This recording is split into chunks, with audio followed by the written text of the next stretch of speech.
Hello, Brad Shelke here at Conversations with Mormons. I seek to melt the hearts of Mormons with the love of God and lead them to rest in His righteousness. I heard my former boss tell a group of Christian leaders that it was like magic to watch me do it. But to hear me explain what I do is totally confusing.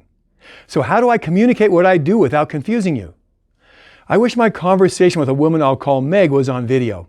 Then you could watch me work my so-called magic on her to open her heart and mind to God's goodness and her proper place in God's world. But it's not. The following day, I did write a 6-page dialogue that condenses our conversation. You may have read it if you get my bi-weekly prayer letter, in each of which I relate a conversation. Hers was last May. Email me to request a copy.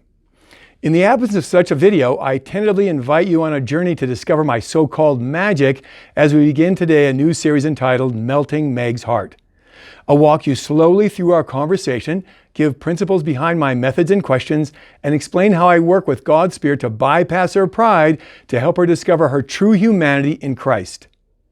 To begin, I want to recommend 2 short, simple books by my mentor, Jim Wilson, a pastor and evangelist who is a master at opening the eyes of spiritually blind people.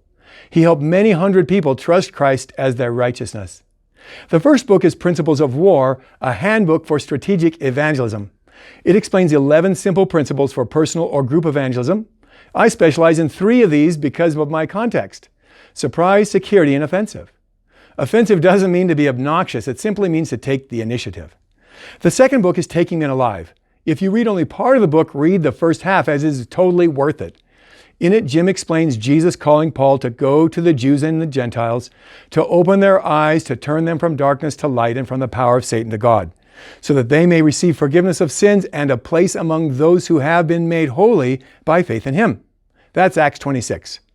What's opening eyes about, and how can I do it?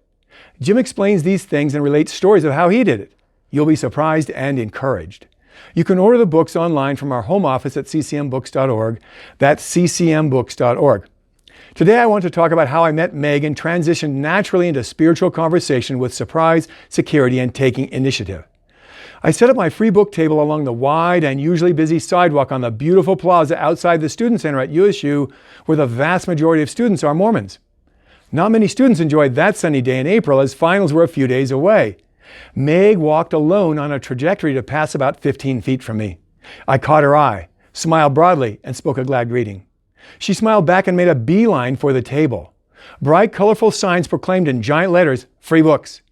$800 in books filled the table. Books by C.S. Lewis, Tim Keller, Corrie ten Boom, and many more. All were chosen carefully, and many had intriguing titles to stir thought.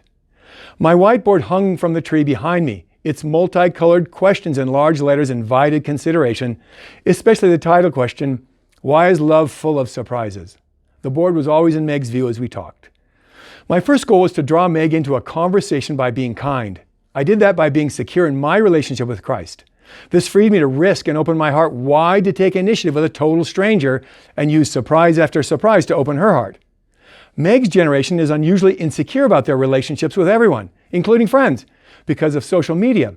They've unwittingly been trained to see themselves and others as fragile and thus to be afraid of relationships.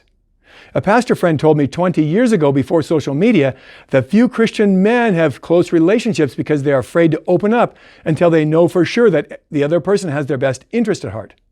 I always assume this may be true of the next Christian or non-Christian I meet. God's view of me is different from the world's, and He always has my best interest at heart, as well as that of the next Mormon I meet. For decades I've celebrated this, thanked Him for it, and invited others into that vision. This has prepared me to open my heart wide to total strangers who may or may not have my best interest at heart. Someone has to take initiative. God did it with me through many different people, and I want to remove all possible hindrances of Him doing it through me with the next person I meet. Several surprises hit Meg immediately to bring down her defenses. How many did you notice in my description so far? Next week, I'll unwrap those surprises like a Christmas present and explain why they work. Until then, please join me in thanking God that He always has your best interest at heart, whether or not anyone else does.